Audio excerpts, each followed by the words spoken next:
faturar mais, ganhar mais dinheiro e ainda ser mais feliz no dia a dia, o nono passo ele é o mais importante de todos. Nesse vídeo aqui eu vou te mostrar como eu transformei o investimento inicial de R$ 5.400 num faturamento de R$ 98 milhões.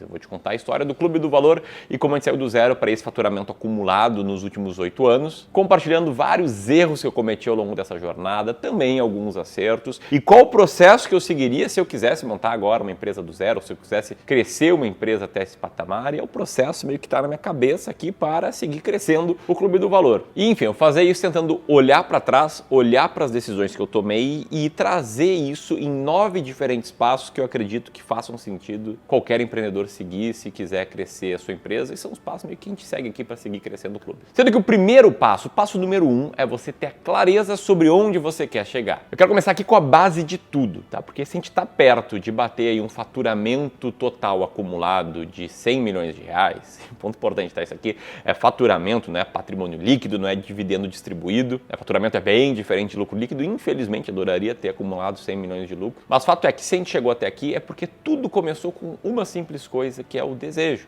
Tecnicamente, tudo que existe hoje começou como o desejo de alguém no passado. Eu sei que isso pode parecer papo de coach, eu já te adianto que não é nesse tipo de conselho barato que eu acredito. Eu não acredito que crescer um negócio é sobre virar uma chave, é sobre apenas ter a mentalidade. Mas eu acredito que sim, você precisa saber onde você quer chegar. Tem uma frase famosa que eu não me lembro onde li e eu não consegui pegar a referência, que diz mais ou menos que o que as pessoas mais têm dificuldade na vida não é de conquistar aquilo que elas querem conquistar, e sim de saber o que elas querem conquistar, de saber onde elas querem chegar. E numa jornada empreendedora, numa jornada de crescimento patrimonial, numa jornada para conquistar qualquer objetivo, você tem que ter duas coisas, que é direção e velocidade. As duas são muito importantes, sendo que direção é mais importante porque se eu estou indo com velocidade para um caminho bem diferente do caminho que eu quero chegar, não adianta nada ter velocidade. Agora, se eu tenho a direção certa, se eu sei exatamente o que eu quero, se eu tenho essa clareza, aí sim a velocidade vai te ajudar muito a cometer erros logo, a ter aprendizados logo e a chegar onde você quer chegar. E enfim, aqui na pessoa física, eu, Ramiro, desde criança eu gostei de coisa relacionada a dinheiro. Minha avó conta que quando eu era bem pequeno, devia ter, sei lá, uns 8, 9 anos, ela perguntou o que eu queria ser quando crescer, eu respondi, eu queria ser rico. E de fato eu tive uma série de experiências empreendendo ainda muito cedo. Quando eu tinha 11 anos, eu ia a pé para o colégio, que eu morava a 2 quadras do colégio, não tinha nem que atravessar a rua, e eu passava no mercadinho ali que tinha na esquina para comprar suco em pó, levava uma jarra vazia de casa, misturava o suco em pó com água no bebedouro do colégio e vendia o copo de suco por R$1. Então eu gastava R$1 no suco em pó e fazia R$7 de faturamento. Isso aí durou algumas semanas, até me levaram lá para a direção e me proibirem. Tem até um fato engraçado que quando eu era criança eu ganhava dinheiro vendendo suco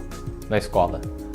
Eu ia a pé, morava bem perto do colégio, ia a pé, passava no mercadinho da esquina, comprava suco concentrado e vendia o copo de suco, chegando lá no colégio. Eu fui parar na sala da diretora. Mesmo assim, essa vontade de ganhar dinheiro, de ter mais liberdade, seguiu comigo pelo resto da minha vida. Depois, com 12 anos, eu lancei uma versão brasileira do The Million Dollar Homepage. Você que lembra do The Million Dollar Homepage? Era um site que simplesmente vendia pixel, vendia publicidade, é como se fosse um grande outdoor online, que viralizou naquela época, tinha um storytelling bem legal, que era um site criado por um estudante que queria vender 1 milhão de pixels a $1 o pixel para fazer $1 milhão e conseguir pagar aí pelos seus estudos, aliás, estudos bem caros dele. Mas o fato é que eu lancei a versão brasileira desse site que se chamava Aparecendo.com, onde até vendeu alguns pixels para algumas empresas, mas não foi um negócio de muito sucesso não. Como não deu certo, no ano seguinte eu comecei a vender e-books no Mercado Livre. Com uma certa ingenuidade e desconhecimento do tema de propriedade intelectual, eu baixei um e-book chamado Limpe Seu Nome Legalmente no SPC e Serasa e eu vendia esse e-book para as pessoas por R$6. Peguei aqui uns prints aqui do meu e-mail das vendas ali que eu fazia em abril de 2006, eu tinha 13 anos, e esse negócio me deu mais ou menos uns R$500 de lucro, se eu não me engano, que a dinheiro de hoje seria tipo R$1.500, foi o primeiro dinheiro ali que eu fiz na minha vida. Depois eu escalei esse negócio, comecei a vender MP3, aqueles MP3 players. Como é que eu fazia? A pessoa comprava de mim, eu comprava no eBay e mandava entregar na casa dessa pessoa. É o que hoje chamam de dropshipping, eu tive uma pequena experiência com isso. E aí quando esse negócio começou a crescer, meus pais me chamaram para uma conversa e mostraram que o que eu estava fazendo não era tão legal assim, né, em termos de lei mesmo, e aí fecharam esse negócio. E enfim, eu fui tendo várias tentativas depois disso, tá? Eu perdi uma grana tentando fazer day trade, recuperei essa grana jogando poker, e o fato é que eu tive bastante velocidade, ainda muito jovem, tentando ir na direção que era ganhar bastante dinheiro. Por isso, de passo prático, tá? Você precisa aqui ter muita clareza de onde você quer chegar. Vale para ti na pessoa física e vale para tua empresa. O Clube do Valor, nessa jornada, desde o final de 2015 até hoje, ele passou por alguns momentos em que eu tive que me reunir com meus sócios e ter uma conversa de, cara, o que a gente quer ser? A gente quer ter uma escala gigantesca, tipo uma corretora, tipo uma XP da vida? Ou a gente quer ser uma boutique de investimentos, tipo uma pequena gestora com um time pequeno e margens altas? O que a gente quer ser? No que a gente quer transformar esse negócio? Então tem que estar todo mundo bem alinhado, né, numa empresa, em especial os sócios, sobre para onde vocês querem ir. E hoje a gente deixa isso muito claro para todo o time, né? Qual é o nosso sonho grande, qual é o nosso propósito, para onde a gente está indo. E além disso, né, agir com velocidade desde cedo, né, balanceando uma paciência para você colher os resultados que vão demorar para chegar, tá? Não existe esse negócio de ficar rico rápido, gerar um faturamento gigante rápido, mas você tem que balancear essa paciência em ter resultado com uma impaciência por plantar sementes. Buenas, como o desejo não paga boleto, a gente tem que ir para os próximos passos. E o passo número 2 é você ter a clareza para conhecer bem um bom mercado. E aqui entra o primeiro golpe de sorte aqui na minha jornada do Clube do Valor, tá? Que foi conhecer um bom mercado, que é o mercado financeiro, ainda muito jovem. Tá? Quando eu tinha uns 17 anos, eu não sabia o que eu queria fazer na vida e eu fiz duas faculdades. Fiz faculdade de Direito e de Ciências Contábeis. Eu fazia elas juntos, né? Direito de manhã, Ciências Contábeis de noite. E eu tentei uma série de estágios em diferentes setores e nenhum, assim, brilhou tanto meus olhos. Tive um mês, experiência frustradíssima na contabilidade pública, depois um semestre na contabilidade privada, depois atuei até como vendedor de escritório de advocacia por um tempo, enfim, tive uma série de estágios até entrar na Fundamenta. É uma empresa de gestão de investimentos em Porto Alegre que abriu as portas para mim, que eu sou muito grato. Eu fui estagiário e posteriormente sócio da Fundamenta e desde a primeira semana lá eu sabia que eu queria o mercado financeiro pelo resto da minha vida, porque eu amava o que eu fazia, eu adorava e aprendia muito com os meus colegas e eu só saí de lá cerca de 3 anos e pouco depois de entrar, por ter um desejo muito forte de empreender, por ter um desejo muito forte em ter mais liberdade de fazer as coisas do meu jeito, de tomar as decisões finais, de criar um negócio mais escalável, que atingisse mais pessoas, é desejo meu mesmo, e de replicar no Brasil algo que eu via que estava acontecendo, que já tinha acontecido nos Estados Unidos, que era a migração do formato com que as empresas de investimento prestam serviço. E aqui um rápido parênteses para explicar uma dinâmica do mercado financeiro, em que basicamente um profissional pode te ajudar a investir de duas formas, sendo comissionado e cobrando uma taxa de ti. Essas duas formas não podem coexistir, é uma ou outra, né? Ou o cara é comissionado ou ele cobra uma taxa direto de ti. E eu tinha muitas críticas ao modelo de comissionamento porque ele cria um conflito de interesses, porque o comissionamento ele não é igual. Alguns produtos, geralmente os piores, geram uma comissão muito maior do que outros produtos, os melhores. E aí eu estava lendo um livro chamado Effortless Marketing for Financial Advisors, tipo marketing sem esforço para profissionais do mercado financeiro. E na introdução esse livro dizia algo mais ou menos assim: empurrar produtos e fazer vendas de produtos financeiros só para ganhar comissões é coisa do passado. O processo que eu ensino nesse livro leva isso em consideração. Ele é baseado na premissa de que o modelo de fee-based, né, que é aquele modelo em que você cobra uma taxa transparente do cliente, é o modelo para prestação de serviços do novo milênio. Eu pensei, cara, novo milênio?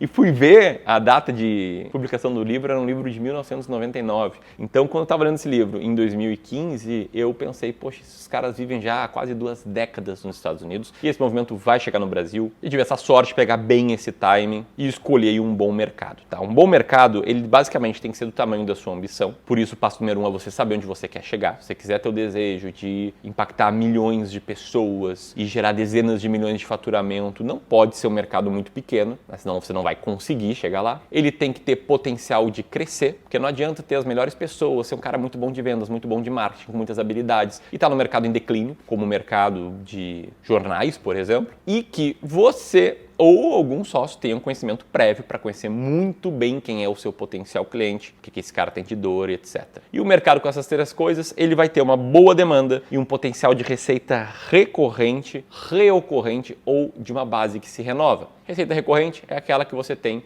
todos os meses. É a receita que o Clube do Valor tem mediante nosso trabalho de consultoria e gestão de patrimônio. Todos os meses os clientes nos pagam um pequeno valor. Uma demanda recorrente é quando você faz várias vendas para a mesma pessoa. Isso vale muito para produtos. É tipo lâmina de barbear, demanda recorrente. Toda hora estou comprando uma nova lâmina de barbear. Lentes de contato que eu uso, a mesma coisa. E o mercado que se renova muito rápido é o mercado, por exemplo, da medicina. Poderia dar um exemplo aqui que eu operei meu joelho, fiz uma cirurgia alguns anos atrás. Não pretendo fazer essa cirurgia de novo, mas a demanda está sempre se renovando, né? Toda hora que tem homens de 30 a 40 anos jogando futebol, homens de 30 a 40 anos costumam machucar o joelho. Machucando o joelho, eles procuram um médico para resolver esse problema. Sendo bem atendidos, eles recomendam para outras pessoas. Enfim, um bom mercado tem uma dessas três coisas. E ter clareza de mercado é essencial. Conhecer bem o mercado é a primeira habilidade que você tem que desenvolver. E já vou dar um spoiler, você vai ter que empilhar habilidades diferentes, combinar habilidades diferentes, se quiser ter uma empresa grande, se quiser ser muito bem remunerado. Mas não adianta isso sem que você tenha coragem para criar e oferecer algo de valor. E recentemente eu vi esse meme aqui do Alex Hormozi que eu achei maravilhoso. Ele compara nas Olimpíadas um participante que estava lá todo garboso, todo ajustado, cheio de óculos, cheio de equipamento, né, para praticar a prova de tiro, com o turco lá, acho que ficou com a prata, se eu não me engano, que é um cara ali com a mão no bolso, de boas, atirando. Ele coloca lá, né, o cara garboso, ler um livro por semana, entrar no modo Buda de produtividade, biohacking, banho gelado, meditação por 30 minutos, e o cara ali atirando como só vende coisas. Então nesse passo aqui, o que eu tô falando é que você tem que ter uma oferta muito boa e tem que ter coragem de botar a sua oferta para rodar, dar a cara a tapa e buscar clientes primeiros, os próximos clientes a toda hora. O que é uma oferta? Uma oferta é tudo aquilo que você entrega de valor em troca do dinheiro do teu cliente. E uma boa oferta vai facilitar muito toda a jornada de empreendedor. Vai facilitar muito o teu marketing, vai facilitar muito a tua venda, vai facilitar muito o crescimento da empresa, a contratação de novos talentos e por aí vai. Agora, como criar uma excelente oferta e ter coragem de colocar a sua oferta na rua? Se uma oferta é tudo que você entrega de valor em troca de dinheiro, você tem que entender o que o seu potencial cliente enxerga como sendo de valor. E para você entender o que esse cara enxerga como sendo de valor, você tem que conhecer muito bem ele, tem que entender muito bem as dores que esse cara tem, os desejos que esse cara tem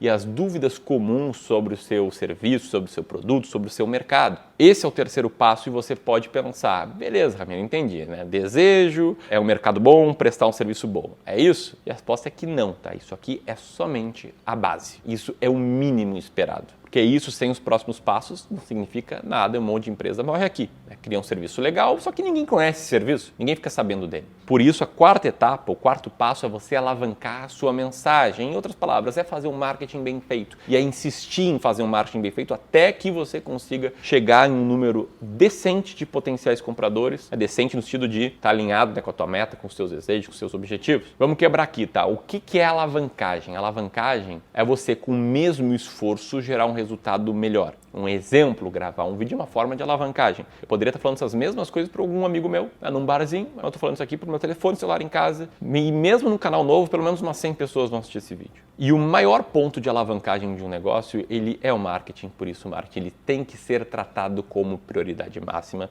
Por isso o diretor de marketing de uma empresa tem que ser um dos caras mais bem remunerados. Isso aqui é sem conflito de interesse, tá? Porque eu sou diretor de marketing do Clube do Valor. Mas o fato é que sem marketing não tem vendas. Sem vendas, você não gera valor para as pessoas. Sem gerar valor para as pessoas, você não é remunerado. Sem ser remunerado, você não sustenta um negócio. E voltando para a história do Clube do Valor, né? Eu saí lá da empresa que eu trabalhava, queria começar o Clube do Valor, estava num bom mercado que eu conhecia bem, sabia que uma boa oferta seria uma oferta cobrando fee-based, não comissão, mas eu ficava pensando, cara, quem é que vai investir conosco? Quem é que vai confiar em alguém que tem cara de adolescente, na época, tá? Que fique claro, e que tem, tinha 21, 22 anos de idade. A gente começou o Clube do Valor. E a resposta veio em estudar marketing, um assunto que eu nunca tinha manifestado interesse antes e que eu achava que era um saco, mas eu fui atraído por uma proposta chamada Blog Memorável. Eu recebi esse e-mail lá em agosto de 2015 e, basicamente, os caras que mandaram esse e-mail, que para contexto eram dois caras que tinham blogs de investimento que eu acompanhava bastante e gostava muito, eles falavam mais ou menos o seguinte: olha, você já imaginou escrever sobre o que você é apaixonado, atrair uma audiência de potenciais compradores e ser muito bem remunerado em cima de um mercado que você gosta? Eu falei, poxa, é isso que eu quero, né? Eu quero ter clientes, quero crescer um negócio, tenho medo de não ter clientes, porra, é isso que eu quero. E falaram, poxa, então compra aqui o Blog Memorável, você vai aprender a ter um blog online, escrever sobre um assunto, atrair audiência, se relacionar com ela, como eu estou me relacionando contigo, né, por esses e-mails, e aí vai sustentar um negócio. Eu falei, pô, já é. Comprei o tal Blog Memorável e no dia 26 de novembro de 2015 eu lancei um blog chamado Clube do Valor. Meu investimento para isso, R$3.000 de acesso ao curso Blog Memorável e mais ou menos R$2.400 em custos como domínio, hospedagem e ferramenta de e-mail marketing pelo primeiro ano. Esse foi o investimento inicial do Clube do Valor. Ah, quer dizer que não investiu mais nada, Amiro? Não, a gente reinvestiu pesado. De novo, o faturamento é muito diferente de lucro. Inclusive, quem mais ganhou dinheiro conosco foi o governo, né? Nossa alíquota de imposto hoje, pré-reforma tributária, é 20% sobre a receita. Então calcula aí quanto que o governo já ficou de imposto. Mas o ponto é que esse investimento de R$5.400, ele foi o pontapé inicial do Clube do Valor. E essa etapa aqui de alavancagem, ela faz toda a diferença. Por isso eu quero entrar aqui numa parte mais prática, né? Como fazer um bom marketing, como alavancar a sua mensagem. Bom, um bom marketing é basicamente sobre você saber quem é o seu cliente ideal, a sua persona, conseguir atrair a atenção dela, chamar a atenção dela, de preferência com algo que não pareça tanto uma venda, porque as pessoas elas não gostam de vendedores, embora elas gostem de comprar. Mostrar que você entende das dores dessa persona tão bem ou até melhor do que ela. Mostrar que você tem a autoridade, o conhecimento e a prática para resolver os problemas dela. Isso tem que ser genuíno, tá? Você tem que ter de fato. Por isso o segundo passo é ter experiência num mercado bom. Mostrar que você consegue solucionar o problema dela e que essa solução é diferente de tudo que ela já tentou. E quando a gente fala de marketing, eu gosto de falar de dois tipos de níveis de consciência, tá? Esse conceito que não é meu, é do Eugene Schwartz, que falava dos níveis de consciência em relação ao seu produto. Ele falava que um potencial cliente poderia estar inconsciente de tudo, e depois ele poderia ficar consciente do problema, saber que ele tem um problema que precisa ser solucionado, e aí ele avança, né? Você consegue guiar ele com um bom marketing, uma boa narrativa para que ele esteja consciente da solução, e aí se ele seguir avançando, daqui a pouco ele vai estar consciente também do produto, e aí fica mais fácil de vender para ele. E em se tratando de marketing, eu gosto de pensar, na verdade, nem só como uma linha de consciência, sim como uma matriz, em que no eixo horizontal tem esses graus de consciência, mas no eixo vertical tem consciência em relação à sua empresa, né? Então a pessoa ali pode ser fria, ou seja, ela não te conhece, nunca ouviu falar de ti. Se esse aqui é o primeiro vídeo que você assiste desse canal, você é frio em relação a mim. Prazer, Ramiro Gomes Ferreira, se está se conhecendo agora, cofundador do Clube do Valor, um canal bem maior no YouTube, que é uma empresa que eu estou contando essa história. Comecei esse canal aqui para falar mais com empresários, para falar com quem quer conquistar uma vida mais rica. Depois que você tem um primeiro contato com a marca, você vai se tornando um pouquinho mais quente, até se você é um cara que assiste vários vídeos ou acompanha essa marca, você é um cara super consciente, super quente. Então eu gosto de pensar nesse formato. E esse é o nosso quarto passo, né? Alavancar a mensagem para atrair a atenção do cliente ideal, elevar o seu nível de consciência e fazer ele conhecer, gostar e confiar em ti. E aí você vai para o passo número 5, que é criar processos de venda escaláveis. Qual o ponto, tá? Conseguiu chamar a atenção de alguém, fez o marketing bem feito. Que detalhe, tá? Parênteses, não precisa ser marketing digital. É uma forma boa, muito boa de fazer marketing, com bastante escala, é a forma que a gente usa. Mas tem outras formas de fazer marketing. Mas o ponto é, conseguiu chamar a atenção desse cara, é o meio passo para a venda. Tá? Agora falta o empurrão, falta o incentivo final, que é a parte das vendas, a parte do comercial em si. Vendas é a alma do negócio. De novo, sem vendas, sem cliente, sem impacto, sem faturamento, sem lucro. O marketing ele ajuda muito nas vendas, mas o ponto é que você, como empreendedor, ou até mesmo como executivo, como funcionário, tem que entender que vender não é ruim. Existe esse mito que as pessoas têm de que vender é errado, de que vender é imoral, de que ao estar vendendo você está incomodando as pessoas. Isso aqui é mito. Você consegue vender para as pessoas um produto, um serviço que elas realmente precisam para melhorar a vida delas e consegue ser bem remunerado por isso, e isso é a coisa mais bonita do capitalismo. Resolver um problema é ser bem remunerado, fazendo com que o cliente saia feliz, fazendo com que tu saia feliz, enfim, gerando resultado para todos. E aí a forma com que você vai vender vai depender muito do que você está vendendo, né? Teve uma época no Clube do Valor em que nosso foco total era a venda de cursos online, cursos que iam de 500 a 2.000, 2.500 reais. Nesse caso, nosso processo de vendas era um processo que a gente chama de self-service, né? O cliente, ele conduzia os passos, ele botava os dados do cartão, ele que pagava, sem ter um vendedor ligando e falando com ele. E aí nosso processo de venda era um processo online, a gente usava estratégias de venda como a fórmula de lançamento, a gente criava funis de vendas, com vídeos meus, com e-mails meus, para guiar esse cara rumo à venda. Para os nossos serviços, que é o nosso core, e a única coisa que a gente faz hoje é prestar serviços financeiros, o processo de venda ele é conduzido por humanos, porque a gente está falando aqui de um serviço relativamente complexo, é uma venda diferente, né? A gente está assumindo a gestão do patrimônio de uma pessoa e para isso o nível de confiança dela em ti ela tem que ser maior e o contato pessoal ajuda muito e para isso a gente usa aqui um framework que é o Spin Selling. O Spin Selling é um livro do Neil Hackman, eu citei ele nesse vídeo aqui, né, sobre os melhores livros aí que eu já li sobre como ganhar dinheiro, que basicamente é um processo em que o vendedor ele conduz a venda sendo um cara que mais escuta do que fala, né? Tem outro mito de vendas é que o bom vendedor é o cara que fala bastante. Errado, o bom vendedor é o cara que sabe escutar, sabe fazer as perguntas certas. E no processo Spin, esse cara guia todo o processo de venda fazendo perguntas de situação, perguntas em que o prospect, o potencial cliente, conte sobre seus problemas, perguntas que façam com que o cliente entenda a implicação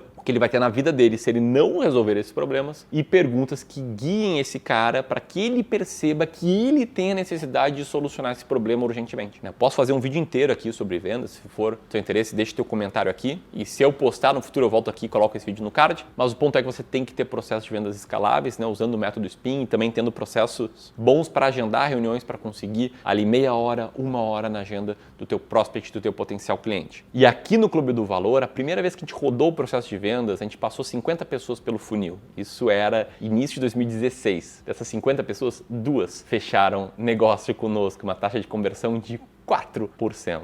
É quase impossível ser pior do que isso. E eu estou trazendo esse exemplo porque não vai ser fácil de cara. Assim, nada que eu estou falando aqui é fácil, tá? Isso tem tudo a ver, inclusive, com o passo 6, que é aguentar a porrada e tomar decisões difíceis. Porque construir um negócio grande é difícil. Formar um patrimônio grande é difícil. Requer que você desenvolva várias habilidades de preferência rápido. E desenvolver várias habilidades de preferência rápido é difícil. Mas vamos lá, pensa o seguinte. Não trabalhar muito duro, não se esforçar para ter uma vida diferente da média, fazer o que a maioria das pessoas fazem, até pode soar mais fácil no curto prazo, mas o resultado disso tudo vai ser uma vida difícil lá na frente. Então tem que escolher a tua dificuldade, ou a dificuldade agora para plantar e depois uma facilidade para colher, ou uma facilidade agora não plantar e ter uma vida bem aquém do potencial do que poderia ser a tua vida. Tem uma frase que eu gosto muito do Sean Purry que fala o seguinte: não siga o que a maioria das pessoas faz, porque você não quer ter o resultado que a maioria das pessoas tem. A pessoa média é obesa, provavelmente divorciada e possui menos do que $1.000 na conta. Se você se sente seguro fazendo o que está todo mundo fazendo, pode ter certeza que essa é uma decisão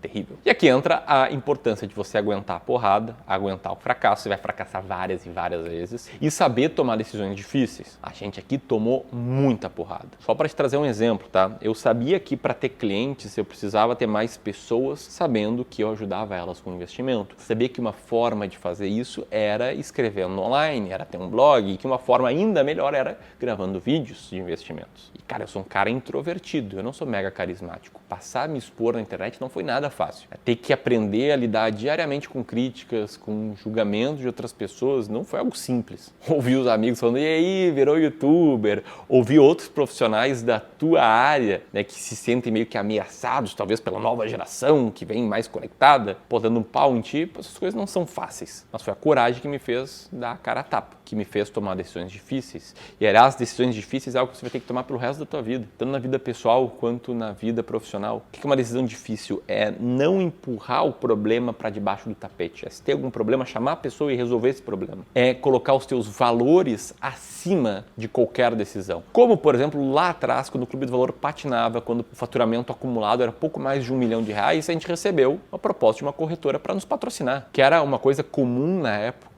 que eram contratos que davam bastante dinheiro. No nosso caso seria lucro líquido que entraria no caixa da empresa. E aí quando a gente recebeu uma abordagem assim de um parceiro, no início de 2018, a gente disse não sem nem ouvir a proposta, sem sequer saber quando a gente seria remunerado. Essa é uma decisão super difícil que a gente tomou lá atrás, só para trazer um exemplo. Depois foram outras decisões difíceis, né? Se ligar a alguns colaboradores às vezes é uma decisão difícil, mas é a decisão certa. Dar feedbacks duros em pessoas que trabalham contigo às vezes é uma decisão difícil. Negar um cliente porque ele não tem nenhum elemento dos teus valores é uma decisão difícil. E por aí vai. Então um ponto muito importante, está além da clareza, né? Clareza de ter um bom mercado, de fazer uma boa oferta, de aprender a fazer marketing, de aprender a vender, é ter coragem. Coragem de fazer o que precisa ser feito, coragem de tomar decisões mais difíceis e pra gente tudo isso compensou demais no longo prazo. No curto prazo até pode doer um pouco mais, mas no longo prazo isso compensa muito. Eu falei muito de clareza, falei agora de coragem e o passo 7 é o terceiro C do sucesso, que é ser consistente. Nessa época, em 2018, quando a gente recusou o patrocínio de uma corretora, toda segunda-feira às 18h30 a gente fazia uma live. Eu, meu sócio e nosso diretor comercial, a gente já tinha escalado, já tinha dinheiro para ter um diretor comercial, chamada de Office Hour. E essas lives, a gente fazia no YouTube e no Instagram, elas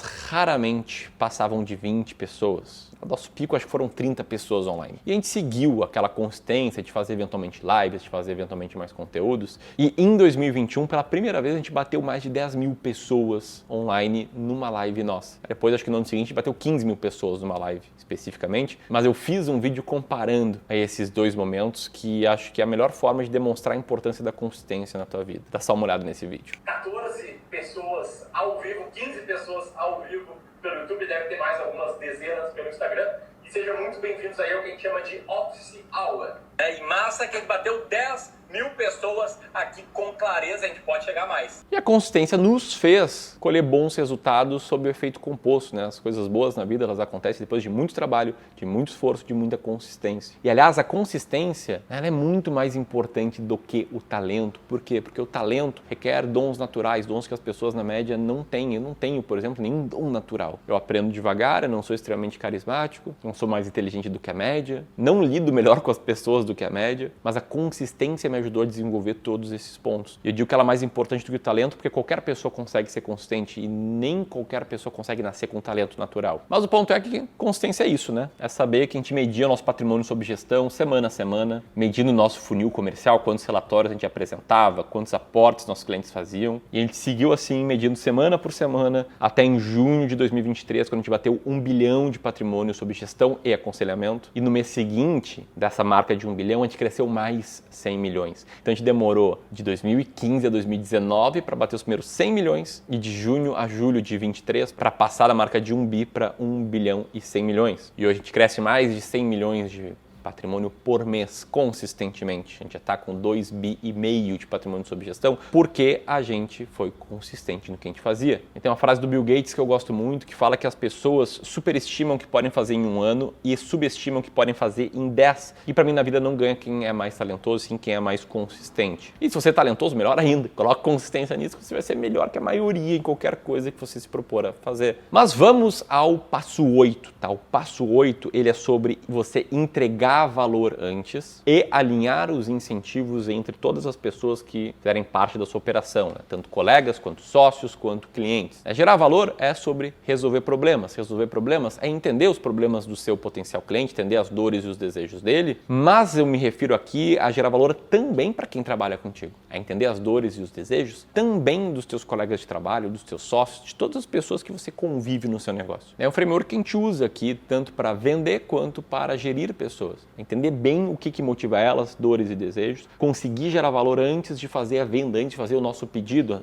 antes de colocar o que a gente gostaria de receber em troca. E alinhar incentivos é tão importante quanto. Tá? O que são incentivos? São bônus, são recompensas, são ganhos que você entrega a outras pessoas se elas tiverem um determinado comportamento. Uma forma que a gente usa aqui para alinhar incentivos no Clube do Valor é o nosso programa de PLR, em que a gente chega a distribuir de 3 a 12 salários de bônus para quem trabalha conosco, dependendo da meta que a gente bater ao longo do ano. Então a pessoa ela pode até dobrar o seu salário dependendo da performance dela e a da empresa no ano. E no ano passado teve gente que fez 10 salários de bônus, teve gente que fez 4 salários de bônus. Porque é um programa bem agressivo de alinhamento de incentivos. Coloca todo mundo com o mesmo incentivo. Quer gerar lucro, todo mundo trabalha bem, com foco no resultado. Então a ação prática aqui é entender como gerar valor para as pessoas e criar estruturas de incentivos para elas. E fazer isso foi muito importante quando a gente deu um salto ali de mais ou menos 12 pessoas no Clube do Valor, no ano de 2018, para primeiro umas 40 pessoas ali em 2020 e 2021 e posteriormente quando a gente subiu de 40 para 150 pessoas que hoje trabalham conosco. Quando a empresa começa a ficar mais complexa, começa a ter mais pessoas envolvidas, é essencial você estar sempre alinhando bem os incentivos, sempre colocar todo mundo com o mesmo direcionador e sempre pensar nas consequências que o alinhamento de incentivo pode ter e criar novos incentivos e desincentivos para que as consequências não sejam ruins. Então, por exemplo, eu poderia incentivar aqui a minha equipe de consultores a estar sempre fechando novos clientes. Seria um incentivo bem bom, mas que poderia ter um efeito negativo, que é atender mal os clientes atuais. Então, a gente cria incentivos para que essas pessoas, primeiro, atendam bem os clientes atuais, façam uma reunião com cada cliente todos os meses e, atendendo muito bem os clientes atuais, fazer com que eles consigam